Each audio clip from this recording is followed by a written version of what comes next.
What's up, everybody? So you are a new agent, or you are just an agent that wants to sharpen up your skills on exactly how to prep for a listing appointment like a pro. My name is Josh Pono. I run the offices with First Class Real Estate, and I have been a listing agent on a top team. I have been a sales manager. I have sold hundreds of homes, and this is exactly how I prep for my listing appointments. Now, the first thing that we want to do, obviously, assume that we've had a qualifying call, assume that they're excited to meet with us, and we have confirmed that they want to discuss the listing and how we're going to sell it and what the price is going to be and all that stuff. The first thing that I want to do is I'm going to go ahead and share my screen right here.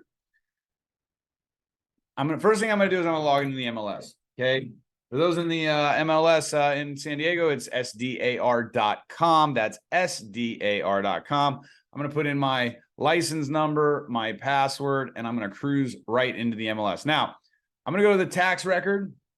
Okay, the tax record is something that we want to put on there just to verify information. So, for example, maybe they have some unpermitted space. Maybe that's a 4-bedroom, but on the permits, it's only 3 bedrooms. We want to talk about this information with them to verify we know exactly what we're selling. If you're going to talk about the listing, okay, and you walk in there and you start saying, hey, 4-bedroom, 3-bath, they're like, well, technically it's not permitted. I mean, it's not a bad thing, but it most certainly isn't first class, right? Like, I want to go in there and say, interesting. You told me that it's a 4-bedroom, 3-bath, and I can see that, and it's 1,800 square feet. But on the tax records, it's actually showing a 3.2, and it's showing 1,535 square feet. Is that patio space? It looks awesome, by the way. Is that permitted? And they'll say, this guy does his research. This lady does her homework. That's the kind of impression that I want. I want to walk in there and know more about the property than they thought I could get from just looking online. So the first thing that I'm going to do is I'm going to go in here and I'm going to get the actual address of the property. Okay. It'll also give me some insight on, do they own any other additional properties? Right. So I come in here, want to make sure that it's on the right county. If you're doing one in Temecula or something, or a different county, then obviously you want to put Riverside up there. I say obviously, but I made the mistake a million times over. So if you got stuck or something, no big deal. Now, on this property, for example, we're going to do a search on it, and it's going to bring this up. We can verify also that the owner is who he says he is. You don't want to sell a house for somebody that doesn't own it. That would be bad. 899 Gamble, that's the property. It lines up. The APN tax number, that'll be for the property profile sheet or the title report. We can pull that. It'll show us what their sales history is, when they bought it. So he bought it in 2019 for $421,000. If we scroll down, it'll show us that he actually did, it's probably a VA loan. And how do I know that? I know that because if he bought it for 421 and the loan amount was 428 and it's higher, then he's probably doing a VA with 0% down, and you even finance some of the closing costs. More on that later. But bottom line is I can also verify it's a 3-bedroom, 1-bath, 1,000 square feet. Okay, that's what the tax records show. Tells me how many, what kind of acreage he has, exact lot square footage, etc., etc. Okay, then I can also see the previous listing history where he tried to list it for 670,000. Now I can copy this number right here, the MLS number. Okay, I want to download this. Okay, so I'm going to save this as a PDF. Okay, you'll see that come up right here. I'm going to bring that with me to the listing appointment, or I'm going to present it electronically if it's a Zoom meeting, which this is. I want to have access to that. So the first thing that I do, I go to the MLS, I get the tax sheet, and again, that's through this button right here, CRS tax data. I pull it up, and I now know the information. I've got the previous listing. Once I've done that, next step, go back to the other tab. I'm going to leave this tab open, go back to the other tab, and I'm going to go ahead and click on Paragon, which is our MLS platform that shows all of our listings. I've got the previous MLS address number from the previous sales history, right? The listing archive. Here we go. Pulled it from there, and I go right into MLS listing. Okay, I'm going to paste that in here because I want to get a view on how the property was advertised. Okay, so right here, it's showing that it was a 3.1, 1,025 square feet. He's got it as a 3, 1.5. So interesting, right? Maybe there's an extra half bath. Was that permitted? Was it added? Was it a licensed and bonded contractor? That way I can tell the people that are going to purchase it, even though it wasn't permitted, it was done by a licensed and bonded contractor. And they go, who cares about the permits? At least it was done correctly, right? Right. Now, I can see all this information about the previous history. I can look at the history. I want to see, especially with cancel and expires, I want to see what the history was and when. So tried to sell it May, June, July, and pulled it off in December. Tough time to sell in 2022 as we were on a slide, came to the market at the peak at 675, missed it, tried to do a range, withdrew it in July, took it off the market. So he didn't have it on the market long, about 6.5, 7 weeks, and then it ultimately expired. Okay. He bought it back in 19, verified the address. Now, once I've got that, okay, I'm going to go up into this search bar. So I just copied and pasted in the quick search. You copy the MLS number, you add it. It's going to bring that up as a point of reference. The next step, now that I've got that, now that I've got my tax record, right? I've got the preliminary data. Now I want to see what's going on with the comps. So I'm going to go in here and I'm going to click search, and then I'm going to click on residential. Again, you need to pause the video to find this, no problem. Pause it, then continue on. Just go step by step. Search, and then residential. Search, and then residential. When I click residential, and by the way, you can run comps like this for a buyer. The way we pull comps for a listing, the way we pull comps for a buyer, identical. We're looking at it from a different perspective, but the process is the same. Okay, mapping. Real estate's hyper-local. We should know that as real estate agents. We know that if property in Alpine sells for differently than a property in El Cajon, and the same thing goes with streets and whatnot. Certain neighborhoods worth more money than others. So I'm going to go in here. I'm going to pull the address, 899 Gamble, Escondido, copy. I'm going to go in here. I'm going to hit paste, and I'm going to get my map search. Okay, that's in this button, by the way. So you guys, I'll show that to you in a second. He's right here. Right here. Now, when I'm looking at comps, right, when I'm looking at the comps, I want to look to the main street. So it would be reasonable for me to say, hey, I hope there's some listings that sold right here. Now, it's unlikely that a neighborhood in a window this tight, look, no results, okay? If I want to, I can set up the original map. Then I'm going to go back. So that was in the mapping tool right here. You click on it, it opens it up. It just moves the tabs here. So look, when I click on this, it moves the map search. If I want to get back to it, I click criteria. Bing, bang, boom. All right. Now, status. I go to status first because it's going to limit the amount of stuff I'm looking at. So I want actives. I want actives because I want to see what the competition is on the market. That doesn't necessarily help me understand to dictate value, but if I know that the property's going to the market, I want to know what I'm competing against. I don't want to show up blind to the appointment. Plus, they're going to know what homes are on the market, by the way. They're going to know what homes probably went pending or sold. So I want pending, I want sold. We type them in the status bar, pending and sold. And I also want to see coming soon, okay? Now, it'll show you that there are 191 results within that, but that's all time. So first, I'm going to start back and let's go 90 days. Nothing in the last 90 days. If I go back 6 months, there's 2, but 6 months going back, different market. January, not the same as June. And what we want to be able to do is we want to get the most recent data because the market changes very quickly. Interest rates go up, prices and demand slow down, right? So we need to add more area. Okay, now look, freeways. Freeways are differentiators. So like stuff on this side of the freeway, different pricing than this. I know this area of Escondido. I've worked in this area. This area is one of the lower values, which is why he's got a property that he bought for $421 as a single family detached home in San Diego. It's not a bad area, but it's not going to be some of the higher end area, which is west of the 15. Now, also main roads, I'm zooming in, I'm zooming out. Main roads like East Washington, usually, right? You've got differences in neighborhoods. I'm going to try to expand this out. And I'm going to say, what about in this pocket right here, right? You see how that kind of just squares out? And by the way, you might say, well, Josh, how do I know? In the beginning, you don't really know. But again, you're still trying to find the closest properties. For this one, I kind of want an even metric, meaning this is all getting out here, but this side's on it. So I'm going to go back and I'm going to add a little bit of space and say, let's go like this. Okay. And again, El Norte, the main streets, the big streets, these are the ones. Now I've got a little bit of a radius about it. If I wanted it, we're getting some data, right? So now that I can see I've got some data, I'm going to go back to criteria. I've got 6 months back, 45 properties, way too much. So I'm going to go into 90 days. Okay. 30 properties, not better, right? I really want like 2 or 3 solid comps in an ideal world. I don't want 10. 10 is too much data, right?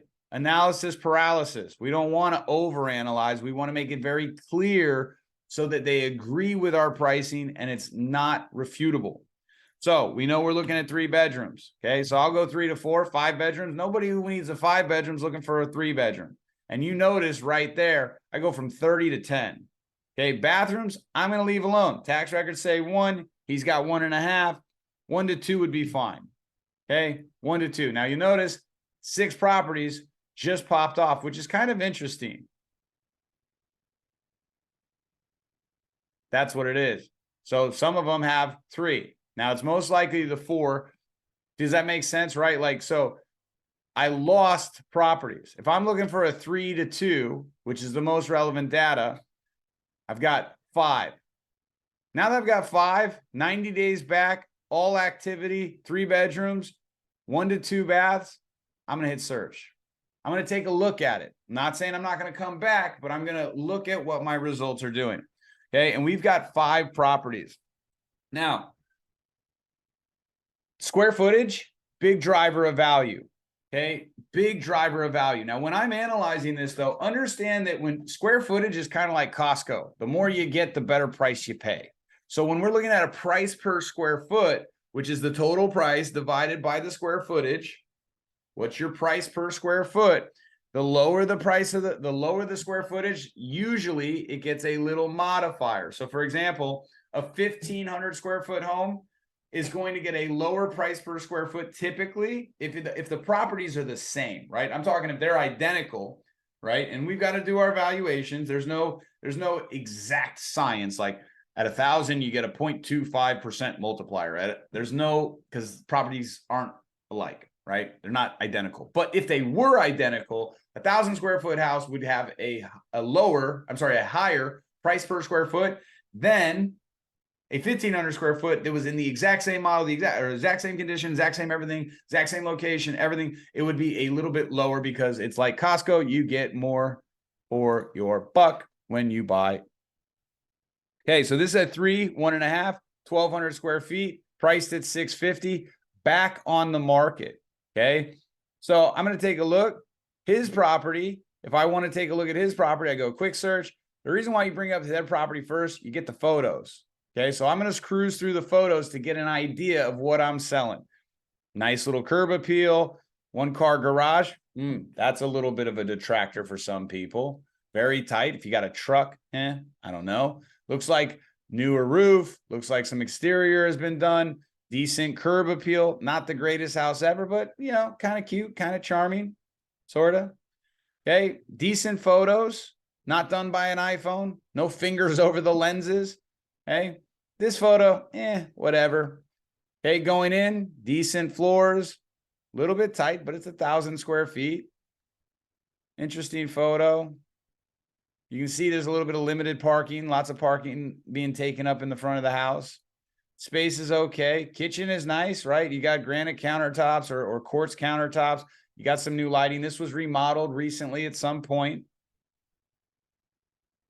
As I'm cruising through, okay, some backsplash. Bedroom looks to be in decent shape. Bathroom has been updated recently. Not the best vanity, but again, quartz, nice cabinets, newer, right? This is an older home. Bathroom is clean. All right. I mean, this isn't the greatest photo, but it's a small bedroom. It's 1,000 square feet. right? Closets. I mean, all right, another bathroom, dual vanities, shower, a little bit of upgrade with the rock bottoms, decent mirrors, right? So I would call this, a good condition. Now, here's the interesting part. You got a building right behind it, right? That looks to be some sort of commercial building, which is a plus and a minus, right? Like you're looking at a building, but hey, you're not going to deal with, nosy neighbors, so to speak. And you got a good flat lot, got a covered patio for shading, good size lot. Right now, this photo, you can tell by the way it's stretched out that it was done with a wide angle lens. No big deal. Looks big. It's smaller in person. But again, nice, flat, usable space. Needs some work. Got some commercial parking lot here and here. That's a detractor. But you also know that it's going to be quiet at night, right? That's not too bad. Ooh, okay. Light post right here. I mean, not light post, electric post right there. Those are things that people are going to notice, right? So as an agent, got some solar. Okay. Solar panels. It says in the description it's paid off. That's a bonus. Okay. Agent didn't do a bad job at marketing. And here's that big old building. So you're right on the edge. You've got maybe this is an auto body shop, car shop. You got a lot of stuff going on here. We can research that to make sure, and we're going to see it when we drive up. You may even know it if you know the area really, really well. But this is information you want to have because you can see that you've got parking, businesses, etc. Okay, and you can also see that there is a lot of cars with a lot of one-car garages, which means the street's going to be busy. These are things that are going to affect how a property sells. These are things that when we're looking at the comps, we want to take into consideration. The more crystal clear we are about pricing, the more crystal clear we are about the product we're selling, the more likely they are to follow our pricing strategy, the more likely we can give them accurate information. And most importantly, one of the things that I see agents, and this is a huge, huge, huge mistake, they rush through pricing. They rush through pricing. We get busy, we get distracted. We don't want to spend all the time. I used to do it all the time as an agent. It was like, I'm gonna focus on selling me. Knowing the property, spending your time will save you a massive. I don't care if it took you 2 hours to study, but you could walk in there and talk about every single home and every single different characteristic and highlight all the benefits and all the features and know about that would make you look better than anything else. At the end of the day, they don't actually care about much. They care that you know what you're doing. They care you've done your homework. They care you can build confidence in them that you know what their house is. A lot of agents walk in, $650, $665. You choose the price. It's fine. When I crush a presentation about the neighborhood and the market, and I showcase that I've done my research and homework, you win at a lot higher rate. Plus, you don't accidentally overprice it and then waste a ton of time. I mean, I've literally overpriced properties and lost out on 50, 60, 70 hours in the beginning of my career on one property. Never got paid. Real estate is not a per hour job. So now I feel like I have a good sense of what the property is. Now I'm going to go back to the data I've pulled and I'm going to look at this one right off the bat, right? 3.1.5. Yeah, on paper, it makes sense. The photos aren't as good, right? So that's an okay deal. But get the truck out of the way. Come on. I mean, what do I need to see the rear view mirror for, right? Okay. 2-car garage, bonus. Photos bad, dark, right? Just no lighting. This is an iPhone special. Agents, look, new agents, I don't care how good your camera is. I do not care how good your iPhone is. I don't care if you make some of the best online content ever. Professional photographers, real estate specific professional photographers, $150 to $250 on a $20,000 commission, on a $10,000 commission. And by the way, when you go into the next listing presentation or when you go in there and you show off your work, are you going to be proud to be like, yeah, we do a great job of marketing. We kill it in marketing. I'm a really good agent. No. People ask me all the time, do you take photos? I say, no, I'm not a photographer. I'm a real estate agent. Right? Spend the money. Make yourself look professional. Super easy.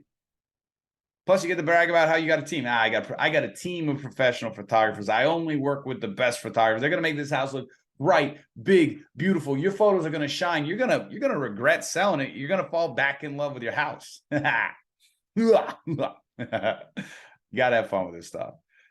Photos suck. Oh yeah, let's go ahead and leave this light on. That'll help. Super awesome. This right here, FedEx package, FedEx doc, leave it in there. You see what I'm saying? Do you see what I'm saying? All right, but all jokes aside, right? Lot, not too bad. I mean, decent lot, right? Tile flooring, interesting design. Fireplace, really jacked up. By the way, if I was in this listing appointment, I would have recommended that they paint. It's vacant. Paint's like $2,000 with our painters, $2,500. They're in and out in 2 days. You will always get your money back with paint. Somebody says, what can I do to make the house look better? It looks like this. You tell them 100% paint. Here's the phrase. If it was my listing, I would paint it all day, every day. I wouldn't even think about it. I would just do it. It will get you at least 6-to-1 return. 6-to-1 return. And if they go, how do you know that? Because it's my job to know that. It will get you more money. Not painting this house, not painting this fireplace, it's a mistake. Because they're going to ask you, what should I do? Paint.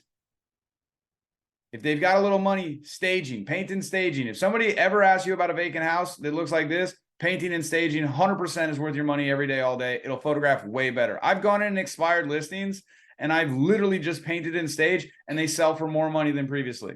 Makes me look like a rock star. So anyway, like this photo, really? You want to show off that you got nice cabinets and this is your photo? Anyway, but you got to ignore some of this stuff. Bathroom. So this is a lower quality property, right? Everything about it is lower quality. And this one's, no wonder it's back on the market. Okay. This is what happens when you don't prep a listing right. Okay. They went pending, fell out of market. Look at active, active, active, active, active. The market came up. The market came up. They went with the wrong strategy. They didn't price it right. Probably shouldn't show that. But anyway, so this one right here, 650. How does it relate to our property? Our property, in my opinion, even though it's larger, it's smaller, it's just a better property. And this one also is right on the main road. At least with our property, you know, it's got a little bit of privacy. Going to the next one. Okay, this one, 1,300 square feet, pending at 800. Just on the other side of Lincoln. So our property was here. This is there. This one, great curb appeal.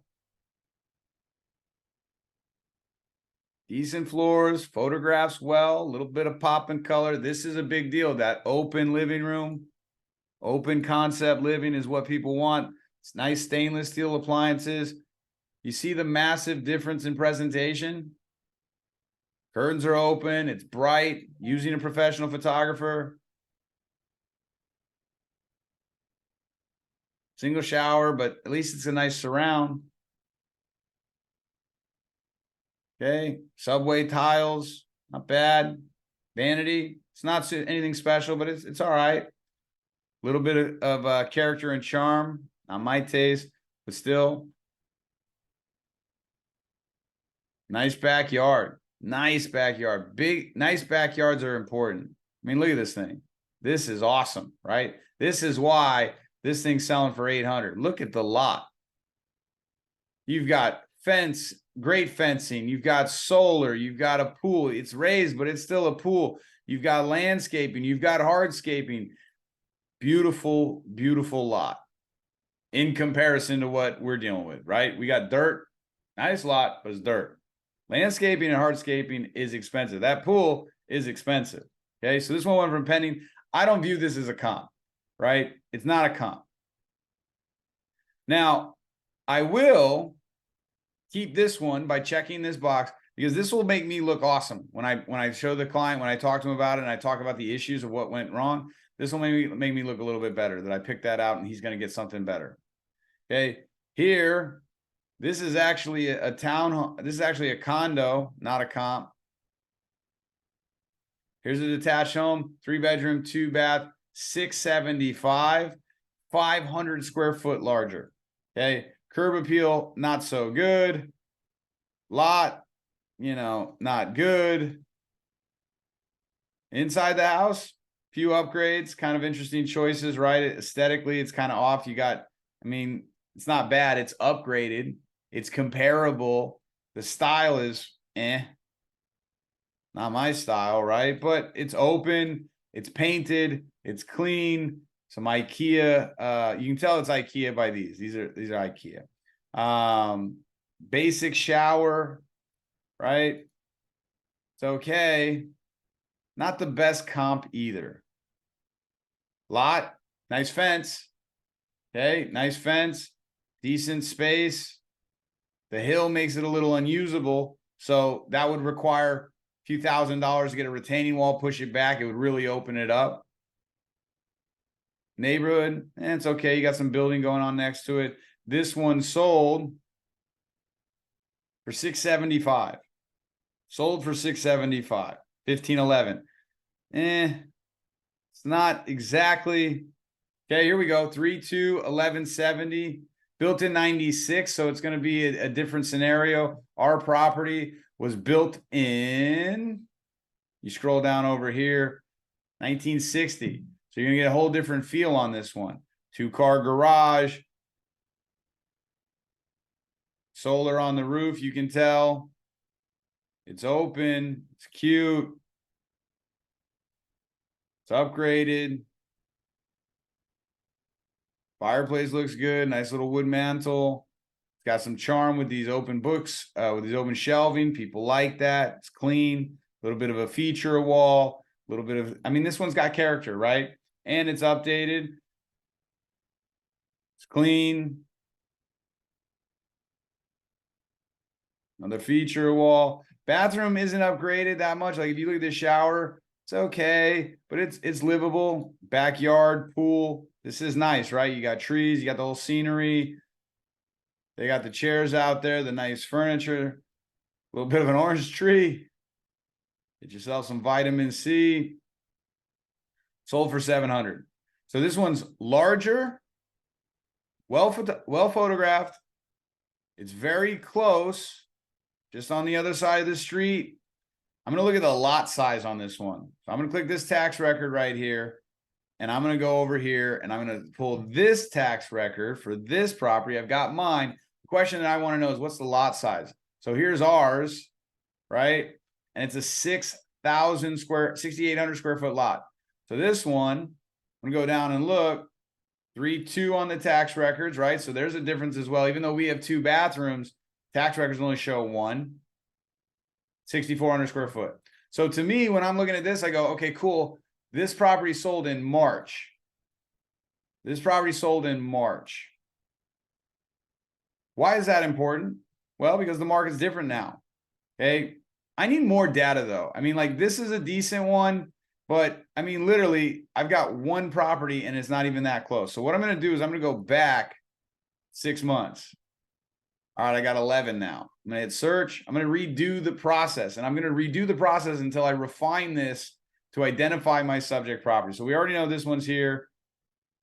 We already know the Gamble Street isn't good. And by the way, I'm going to do this as well because I don't want to have any condos in there. Let's get that one out there. Let's get it clean. We saw the, all right, so we got this one right here. We're going to go through Elmwood. Here's a new one that we haven't looked at. 1302, 3-bedroom, 2-bath, very close to where we're at. Our property's here just on the other side of the street. Open it up. 2-car garage, decent curb appeal, upgrades. Okay, as I'm going through, vinyl windows.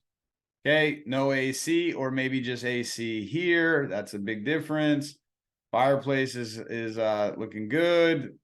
Vacant. That looks pretty tight, but it you gotta walk sideways on this one. But it's clean. It's upgraded. Walk-in closet.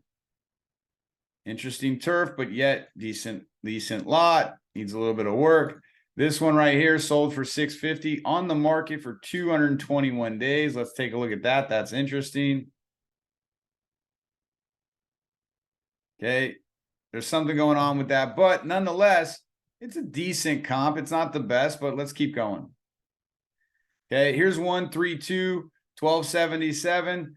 You can almost tell this one's a flip already. Maybe. I don't know, but let's see. Upgraded garage door. Looks good. Nice entryway. Painted. Probably staged. The way you can say it's probably staged is like, just see how it's like minimal. Like, and you've got this right here. Like, when you live in a house, you don't have a vase in the middle of your whatever we call this, right? A chaise or anyway.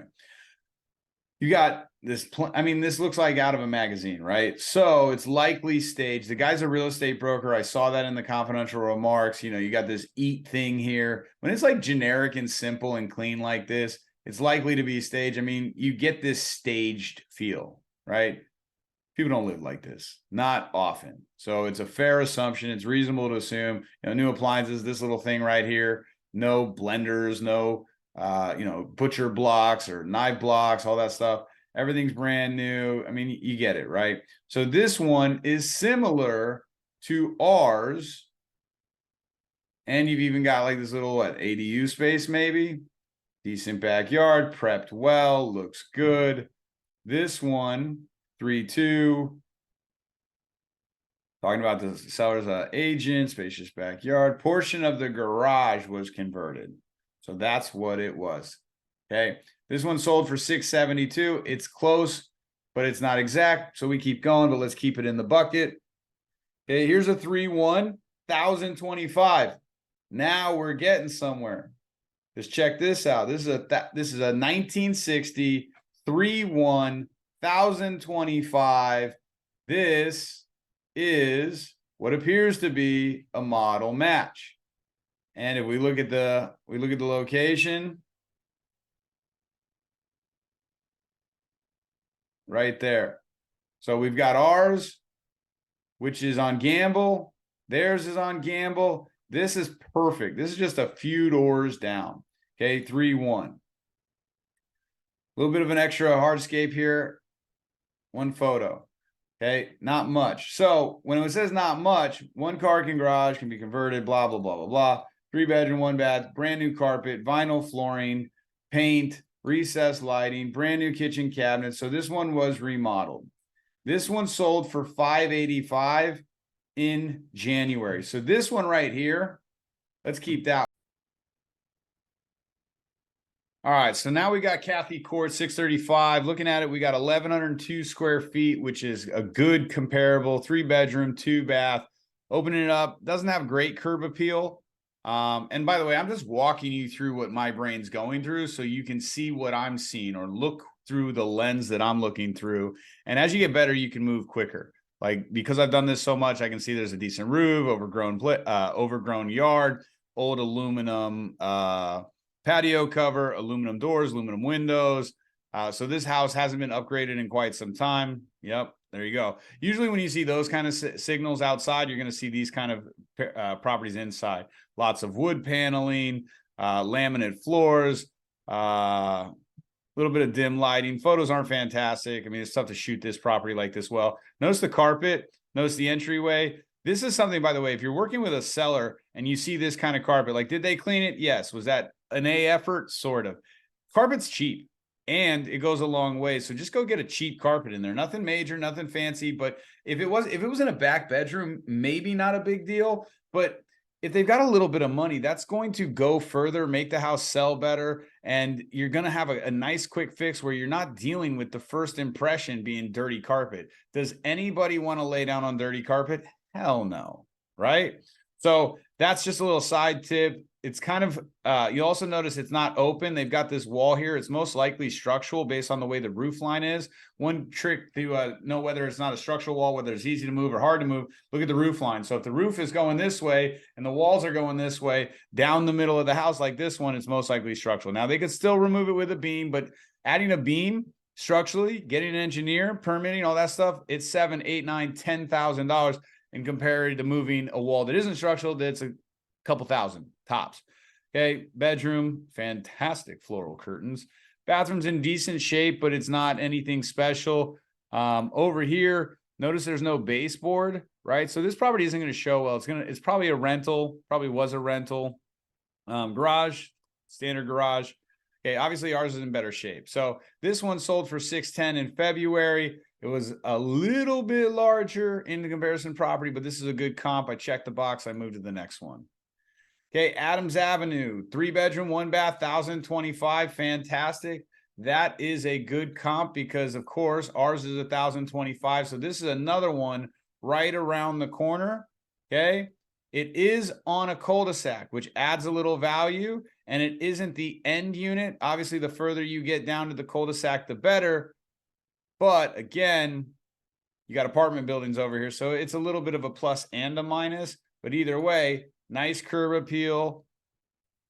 When I say nice, I mean it's decent, right? It's not okay, new, remodeled, clean, more like ours, staged. You can tell it's staged again because it's just generic art. Everything's got pops of color. They've got style. There's nothing on the countertops other than little knickknacks. Patty wax, give a dog a bone. Going through staging, bedroom. Okay, so this is a good property as a comp. Bathroom, backyard, similar. Backyard, similar. Now, the fencing is a problem, so that is something that detracts from buyers. Lot, little bit of unique concrete, like concrete pad here, different concrete here. You can see with the segmentation of you can see the coloring there. So overall, decent sized lot. This is one that I would look as a comparable, and I'd go to the square footage because so far it's a model match. We know ours is 6,800. Loading. I'm scrolling down, and it's 6,400. Ours is 6,800. That's awesome. Very, very similar. And I bet it was built in 1960 or 61. 1960. There we go. All right. That's a comp. We're going to check that one and move forward. Going to the next one. 1170, similar square footage. This one sold for 706 days in March. It says they received 20 plus offers, which is why it went so far over asking. Solar, you can see the panels on here. Yep, this one is nice. Staged well. I think we already went through this one. I did a pause and an edit in the video, but this is a decent one with the good backyard, I believe. Yep, pool, trees. Yep, this is the one. So we've got our comps right here. Now, all of these are within the same area. I'm going to go back to this Beechwood one that sold for 672. It sold in December. And the reason why I'm going to go back is it's the largest differentiator in square footage. And it's also got a second bedroom. And it's got a different layout. What was the backyard, right? Look right real quick. All right, I'm going to leave this one in. So now I've got my comps here, okay? Here's where we want to start to download some stuff. We're good with this. So I'm going to go over here to reports. I'm going to click on reports, and I'm going to scroll down for a CMA summary. Okay, again, you go to reports, CMA summary, scroll down, it's under CMA, which stands for comparative market analysis. And what this will do is it'll put it in a really nice sheet that says, hey, here's the actives and here's the solds. Okay, and I will print this screen, AKA download it. Okay, I can use it for an electronic copy. I'm going to go ahead and download it. I'm going to put comps for Gamble. I'm going to hit save. Now, I've got the tax sheet. I've got the comps. Now let's take a look at the market, because in order for me to find out the value, I've identified the target and subject properties. This is the target. This is the subject property, and I've identified the comparables. They're all right here. But some of these, they sold at different points of time. So look, if any one of these had sold on May 31st or June 1st, because today is June 2nd, then I could say this is what's going on. Now, keep this in mind, though. Solds went into escrow 30 days ago. So when we look at the pricing, it's a lagging metric, okay? Because pendings take 30 days to close. So pendings are great if you can get on the phone with the agent. Hey, what are you in escrow at? When are you closing? That's a more accurate assessment of value, but you got to be careful with those, because if they're not past contingencies, they could fall out, and then it's no longer a comparable. So pendings are good to check in with the listing agent. They're not always going to give you that information, but keep this in mind.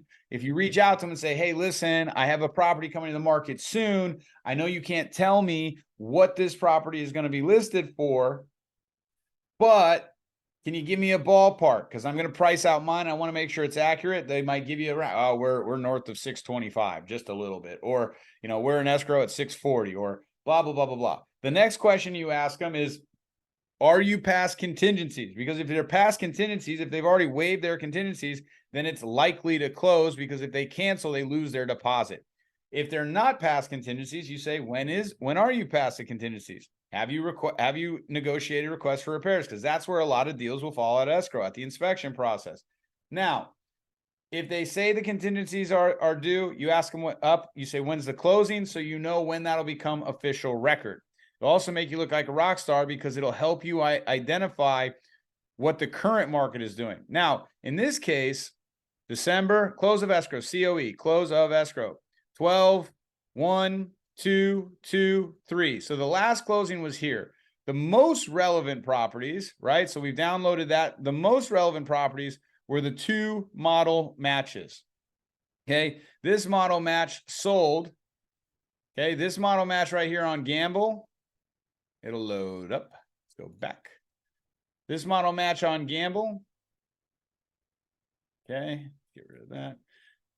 This one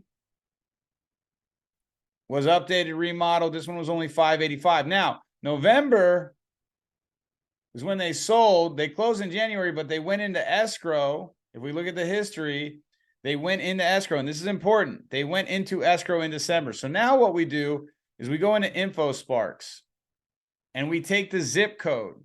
Okay, so we take the zip code right here, 12/19/22. That's when it closed. This is when it went into escrow. We take the zip code 92026 and we type it in right here on InfoSparks. You can find InfoSparks right here, right next to your, this is where your Paragon link is. This is where your tax link is. This is where your InfoSparks link is. Your InfoSparks link, we take the zip code 92026 and we type it in here, 92026. We click on it, and now we've got the line. Now you can see it's a little bit choppy, right? It's on 3 years. So this is the 3 years. Here's the stats and the categories. Okay, what I'm looking at is what's the market done? And I can do a 3-month rolling average to narrow out this line. Okay, the navigation that we want to look at is where were we at when it sold? So this property sold in November, December, right? So the average price was $695.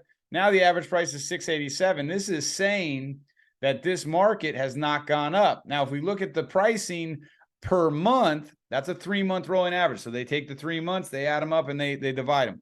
But if we look at the actual month by month, November was 717, 682. So let's just round that up, or let's just average that out. So 682 and 717 is about 40K. So let's call the average about 700. And now the average is 730. So if I want to go and do some math and find out 700 divided by 730, 95, 96. So the market's gone up approximately 3 to 4% by then. Okay, approximately, estimation. So if this property sold at 585, now keep this in mind. This is just some guidelines, because the market actually as a whole, if we look at if we just look at San Diego County, the market as a whole from November to now, the average is 830. In December was 750. If we do some more math, you got 750 divided by 830, 10%. So I'm going to weight heavily in that favor because this big jump here, right? This big jump here, I'm going to weight it a little bit more, and we're looking at about 10%. So I said previously 3 to 4. This is saying 10. I think some of this numbers is a little bit wonky. You saw how wonky that was in comparison to the overall. The individual numbers report a little bit differently. You'll notice the trends kind of follow. So I'm going to, and again, even though this is wonky, right? Up, down, up, down, up, down, up, down, like this, you see these little spikes? Notice that it's actually following the market, right? So if you watch the orange line and the blue line, overall, it's very similar. If you were to flatten this out, it's almost identical. So knowing that we are about 10% higher, I'm going to weight this to 8 or 9%. This property sold for $585. This one right here on Adams, which was not on Gamble. Gamble is a little bit better. This one sold for 605. And this one also listed in December, closed in January, 10%. I'm thinking that our property is right around 650, 660. Now, the interesting thing, though, this property, this one's at 650, can barely sell. But again, the condition's horrible. We've got a nice flat lot, 650, 660. That sounds appropriate. But not only are we on Gamble, we back up to that big old building. So if we were to do the math, this one sold for 585. This one sold for 605. Let's call it 590, 600. 10% of that is 60,000. 600 plus 60,000 equals 660,000. Then you do kind of a reduction because of the big old back building. If we remember on the quick search, right? They've got a big old building behind, commercial. The lot hasn't been done. Those other ones had been. They were originally listed at 670 to 655. They didn't sell. So I think at a price of 649, I think you go in with three prices. If you want to make sure you get this sold with no hesitation, 635, 634. If you want to be a little bit less aggressive and maybe you don't get 5, 6, 7, 8 offers, you only get 2 or 3. Well, and it may sit. If time is not as big of an issue, you could go 649. And if you're going to test the market, which is the wrong strategy to do in a high interest rate, I think anything over 649 is a mistake. The highest I would list this is like 655, like you had it last time. Okay. We'll do some different marketing strategies. We'll make sure we target the right buyers. We'll talk about the paid solar. We will do a couple different things, but we will deliver proper expectations. And I think a price of 649, 635 to 655 is appropriate. I'd either list it at 634 or 649. If it was my house, knowing what I know about the real estate market, knowing that time is of the essence, I would price it at 634 to ensure that the interest rates don't go up, we miss, and then we got to reduce anyway. And now we're in a depreciating market. So now we're chasing the market down, because what we don't want to do, Mr. Seller, is we don't want to price it at 634 right here. Interest rates drop, 649 right here. Interest rates drop. And now not only do we have to price it we're at 634 in value, we got to price it at 624, because on the downhill like this, buyers are going to wait. The only buyers that are going to move forward is if they feel like they're getting a deal. So right now, I think the property's worth 650. I'd price it at 634, because if the market goes up, you're going to get a ton of offers and we're going to get you more than 650. If the market keeps going down and you miss it 649, the next reduction will have to be 625, and you could lose 15 grand by pricing it differently.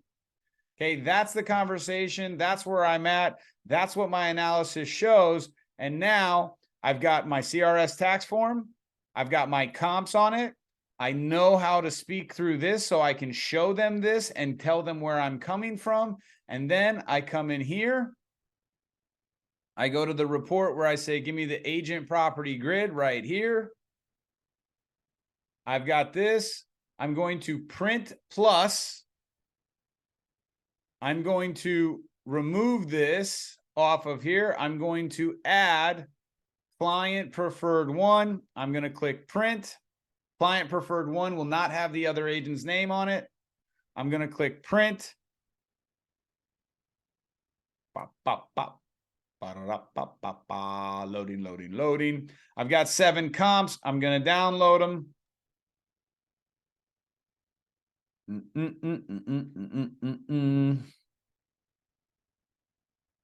You know what I'm actually going to do? Just for the sake of relevancy, I don't want to put this one in here. This one's at 672. It's not relevant. If we look at it again, right, we just did our analysis. This one's super dialed in, 2-car garage, right? So there's going to be people that won't buy the house because of 1 car.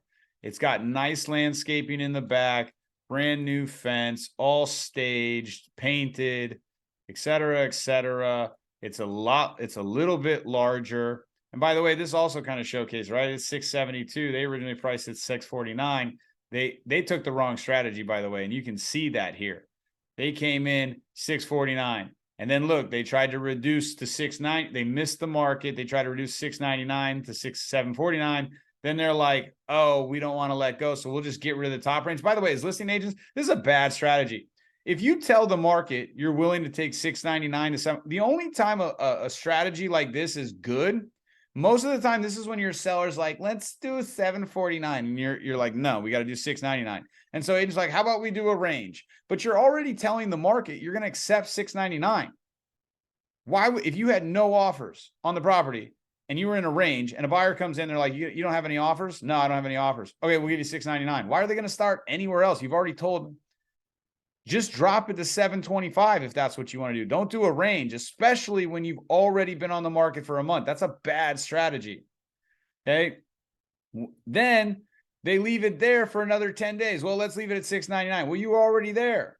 Then they drop 50 grand and look, they do a double drop and boom, boom, boom. They get over ask. Okay. So with that being said, I'm going to get rid of that one. The other one in question is this one right here, which sold for 700. This one was in March. They had 20 plus offers with a backup offer in play. They had a pool. We do not. This is not a comp. This was something I'm going to get rid of this. I want to get rid of options. I want to get rid of options because I want it to be very crystal clear. Okay. This one listed last year and was at 650. These are the best comps. I'm going to get rid of this one too. And I'm going to let them know that I pulled this and there were 10 total properties and I whittled it down to the most 3. I'll go back. I'll get my CMA summary. I'll print. I'll download. I'm going to change this to comps for gamble. Yes, I want to replace it. Then I'm going to go back to here. I'm going to print plus. I'm going to remove that. I'm going to go to client preferred 1. I'm going to print. Loading. I've got my comps here. I'm going to hit download.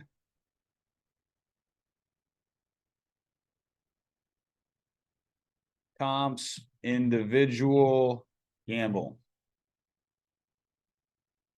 Actually, comps, MLS sheets. Not to be confused with Major League Soccer. It's America, right? All right, so now I've got my CRS tax sheet. Okay, I've got my CRS tax sheet. I've got the comps.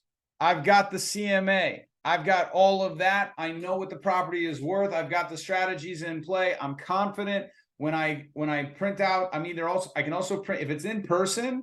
For this presentation, it's going to be Zoom. So I can get them on and show them exactly what it's worth. For this presentation, it's going to be Zoom. But if it was in person, I would print out the info sparks, take a couple snapshots, put it all together. Our marketing team, we have the listing presentation that you can just print out from our drive file. But this is now a prepared listing presentation. I know it wasn't a super exciting video, but it's necessary and critical so that you do not waste a bunch of time. And it's super important that you have a grasp over this information so you can be confident, cool, and collective in the listing presentation. So you can focus on how you're going to sell it, not arguing with pricing. By explaining it to the client this way, they will think you're the expert even when you aren't. And they will know that you did your homework. They will know you're prepared, and they will focus more on doing the right thing. This one is for you. Be well, and we'll catch up on the next training.